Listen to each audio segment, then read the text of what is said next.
If you are a prophet or a seer, then you must be currently experiencing this particular fear or have experienced this fear but do not know that that is an indication to your calling.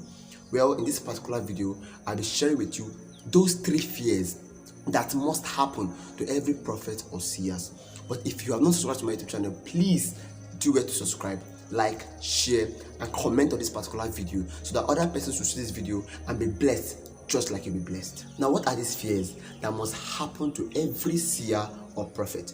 Number 1 is the fear of incapability. If you're a person who have been called into the prophetic or the seer ministry, then the feeling or fear of incapability must be there. You must have this feeling of, I can't even do this on my own. I don't think I can do this. I don't think I can ever do this. Now, Moses experienced this particular fear when Moses was called, and in the book of Exodus chapter 4, Moses categorically said to God that I am a person of slow speech, meaning I cannot speak. How do I now address the Israelites? That is the fear of incapability. This comes to every prophet or seer. Now, the reason why the fear of incapability comes is so you can become addicted or attached to God in order to find help. Because every seer or prophet must be in close connection or relationship with God if they must excel in their ministry. So now the reason why you are having this fear of incapability is because in your ministry there is the God factor that comes or forms the completeness in order to bet the positive things that God wants to do through you. So every prophet or seer must experience this fear of incapability. Moses experienced it. For Moses' own was so deep to the point that God even had to send him somebody to hold his hand. His succor wasn't just enough that God was speaking to him, but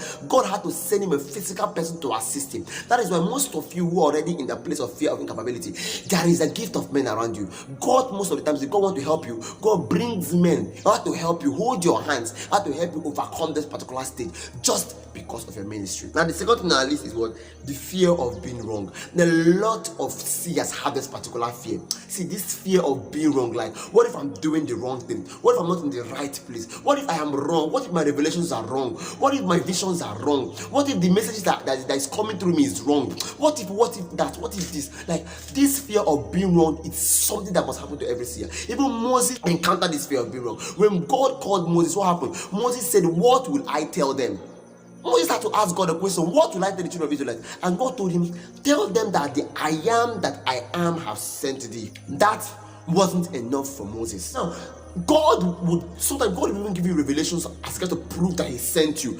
But there is this thing inside of you that just feel like, what if you are wrong? This thing, see, is natural, is normal. It's normal sometimes to even doubt the abilities you possess as a seer or a prophet. It is normal to doubt these abilities. The reason being that the moment you begin to doubt this ability, it helps you to dig deeper in the place of God in order to find the relevance. Now, the fear of being wrong helps you to maintain stability. The fear of being wrong is not there to destroy you. It's not there to frustrate your ministry. The fear of being wrong helps you to maintain what? Stability. What do I mean by maintaining stability? When you are having this constant fear of being wrong, it keeps you to a place of wanting to hear from God yourself and be sure to validate that the message is coming from God. Now, this helps you to validate your message, to be sure that the revelations are coming from God. And yes, when you give them out, it comes with result and backing.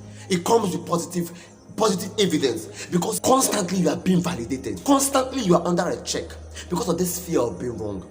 So you might be experiencing that fear of being wrong. Like, God has called you to the prophetic ministry. You know you are a seer, but you're like, what if I'm wrong? What if I'm not correct? Why not calm down, listen more from God, and get the right validations?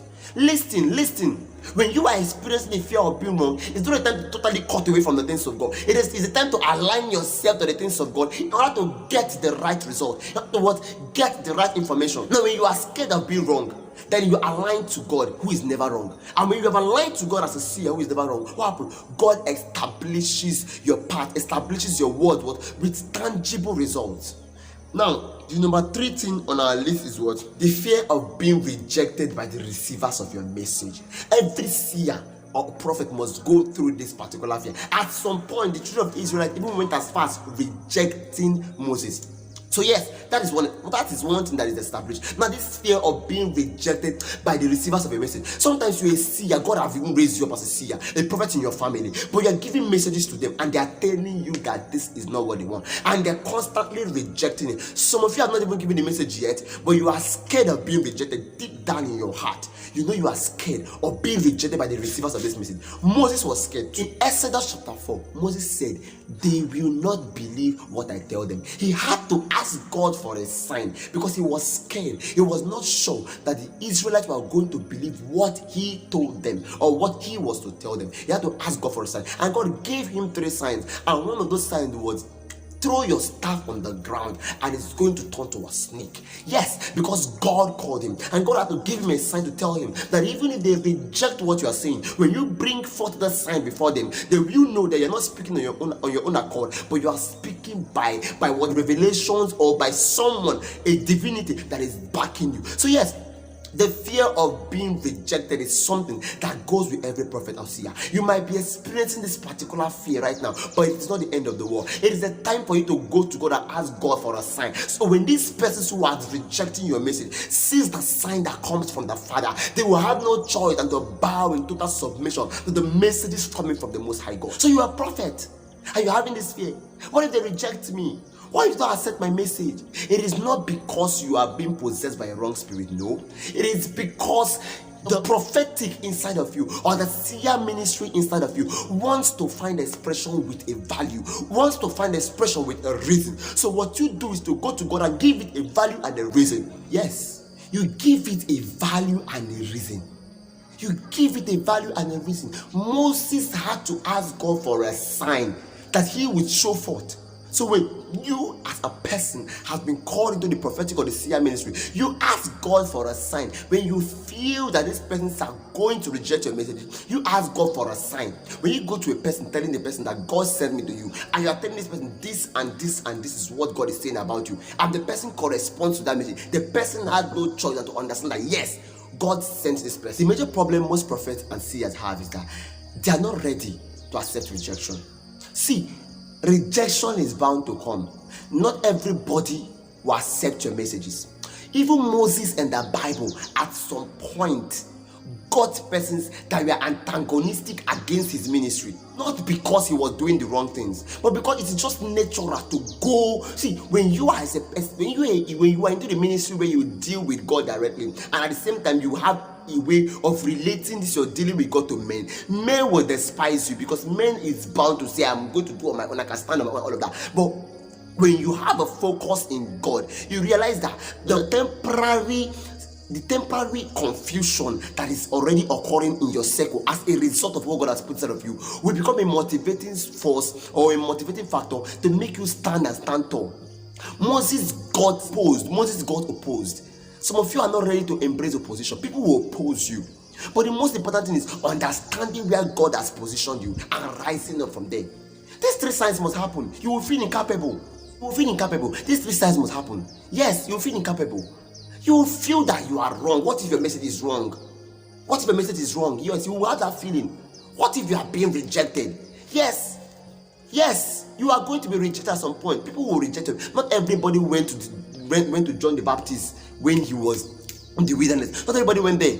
Even Christ, while he was on earth, some persons fought against his ministry. When Christ casted out the madness from the madman at gathering and sent it into the swine, what happened?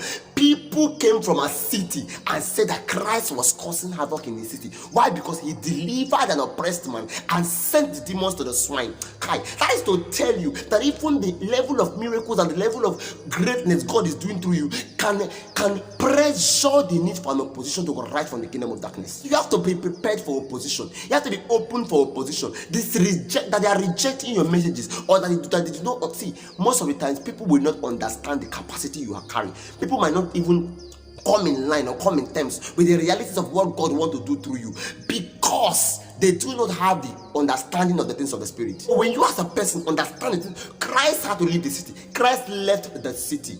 Even the Bible says that a prophet is not recognized or honored in his own hometown. So why are you expecting people to intentionally just accept your message just like that? No.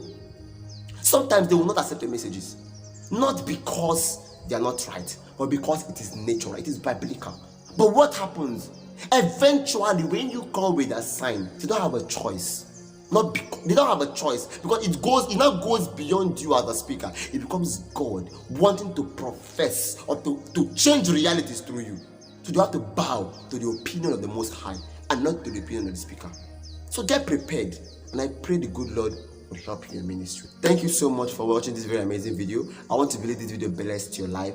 Please, if you have not subscribed, do it to like, share, subscribe, and also comment so that other persons can see this video and be blessed just like you be blessed.